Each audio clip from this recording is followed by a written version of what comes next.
জন্য বাংলাদেশের সাথে আমেরিকা কিভাবে একসাথে কাজ করতে পারে সেখানে আমাদের মূল তিনটা উদ্দেশ্য। আমাদের আমেরিকা হচ্ছে আমাদের সফটওয়্যার এবং ফ্রিল্যান্সারদের আউটসোর্সিং এর সবচেয়ে বড় ডেস্টিনেশন। আমাদের এক্সপোর্টটা বাড়ানোর জন্য আমরা আর কি পদক্ষেপ গ্রহণ করতে পারি সে ব্যাপারে কথা হয়েছে।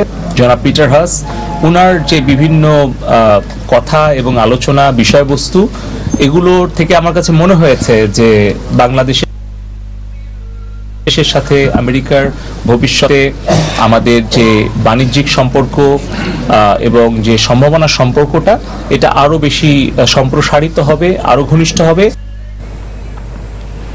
নতুন সরকারের উপর বিদেশি কোনো চাপ নেই বলে দাবি করেছেন স্বরাষ্ট্রমন্ত্রী আসাদুজ্জামান খান কামাল। বিএনপির উদ্দেশ্যে তিনি বলেন, দলটি কূটনৈতিক তৎপরতায় ব্যর্থ হয়ে সরকারের উপর দায় চাপাচ্ছে।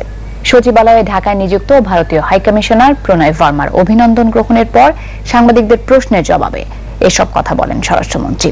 এর আগে নিরাপত্তা ইস্যু আরো উন্নয়নে দেশ কাজ করছে বলে জানান ভারতীয় হাইকমিশনার। তামজিদ সুমনের রিপোর্ট।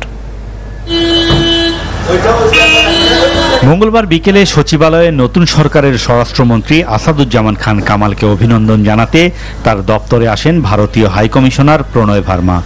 নিজ নিজ দেশের স্বার্থ সংশ্লিষ্ট বিভিন্ন বিষয় নিয়ে পরে সাংবাদিকদের প্রশ্নের জবাবে প্রণয় ভার্মা জানান, দুদেশের নিরাপত্তা বিষয়টিকে আরো সুদৃঢ় করতে সামনের দিনে কাজ করবে তার দেশ। দুদেশের মানুষের সম্পর্ক উন্নয়নে কথা হয়েছে। কিভাবে দুদেশের আইনশৃঙ্খলা বাহিনী একে অপরকে সহযোগিতা করতে পারে তা আলোচনা হয়েছে। নিরাপত্তার বিষয়ে দক্ষতা বৃদ্ধি, প্রশিক্ষণ কর্মসূচি, এসব গুরুত্বপূর্ণ বিষয়গুলো আলোচনায় উঠে এসেছে। নতুন সরকারের অধীনে দুদেশের স্বার্থ সংশ্লিষ্ট বিষয়গুলো কিভাবে সামনের দিকে এগিয়ে যেতে পারে সে বিষয়গুলো নিয়ে কথা হয়েছে। ভারতীয় হাইকমিশনারের শুভেচ্ছা গ্রহণের পর সাংবাদিকদের প্রশ্নের জবাবে স্বরাষ্ট্রমন্ত্রী বলেন, নতুন সরকারের উপর কূটনৈতিক চাপ নেই। কূটনৈতিকভাবে ব্যর্থ বিএনপি নানা কথা ছড়াচ্ছে বলেও অভিযোগ করেন স্বরাষ্ট্রমন্ত্রী। ট্রান্সন্যাশনাল ক্রাইম যেটাকে বলে, অর্গানাইজড ক্রাইম যেটা বলে, বর্ডার ক্রাইম যেটা বলে, সেইগুলি যাতে কমানো যায় এবং এইগুলি যাতে আমরা ইন্টেলিজেন্স শেয়ারিং হয় সেইগুলি নিয়ে আমরা কথা বলেছি। আমাদের কাছে কোনো চাপ নেই। বিএনপি বলছে যে আপনারা আওয়ামী লীগ বিদেশিদের ভর করে ক্ষমতায় এসেছে।